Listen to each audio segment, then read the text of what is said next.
दिलचस्प वीडियो के साथ CTV आपकी खिदमत में हाजिर है। जैसा कि हम जानते हैं, हीरो का असल मकाम ज़मीन की 150 किलोमीटर गहराई के अंदर है।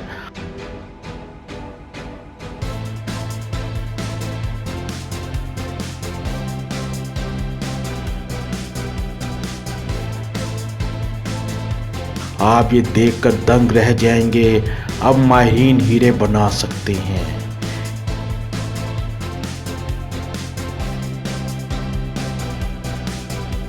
हीरे बनाने का काम इस कदर तेजी से जारी है कि अब हीरे नायाब नहीं रहेंगे और ना ही ये सिर्फ किस्से कहानी में मौजूद रहेंगे। अगर इंसानों के बनाए गए हीरों की बात की जाए तो ये टेक्नोलॉजी 1950 से लेकर 1960 तक मौजूद है, लेकिन अफसोस काफ़ी अरसे तक इस टेक्नोलॉजी में कोई पेशरफ्त ना हो सकी।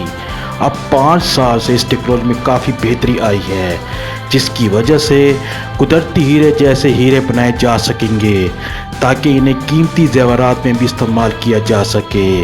हम ALTR के तरीक़ेकार से पैदाशुदा हीरे का एक टुकड़ा लेते हैं और इसे एक ख़ास चैम्बर में रख देते हैं। आप इनको मखसूस शक्ल में जमा करके रख सकते हैं। चैम्बर का दरवाज़ा बंद कर देते हैं, फिर आप चैम्बर में गैस छोड़कर टेम्परेचर बढ़ाते हैं। जब टेम्परेचर 13 था 1500 डिग्री सेंटीग्रेड तक पहुंच जाता है तो ये मीथेन टूट जाती है और फिर अलग से होने वाला कार्बन बाउंड्री शुरू कर देता है और यूं तह तह हीरा बन जाता है।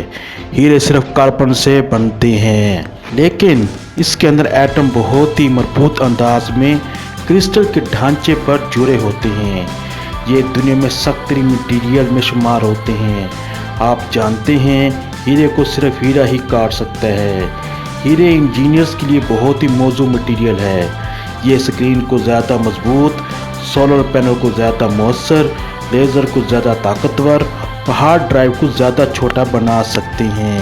हीरे इलेक्ट्रॉनिक मसनूआत को भी ज़्यादा बेहतर बना सकते हैं। ये हाई वोल्टेज रोकने में मामून साबित होते हैं। सर्किट आज का ज़्यादातर सिलिकॉन से बने होते हैं। हीरे की इलेक्ट्रिकल रेजिस्टेंस 30 गुना ज़्यादा है। हीरे सिलिकॉन से काफ़ी बेहतर हैं। क्या 10 साल पहले इन्हें इतना सस्ता खरीदा जा सकता था? नहीं, अभी बहुत सी तहकीक होना बाकी है। आने वाले वक्तों में हीरे को बहुत ज़्यादा इस्तेमाल देखेंगे। अब हीरो के हसूल के लिए कान करनी भी ज़रूरी नहीं रही और हीरो का मुस्तकबिल भी बहुत चमकदार है।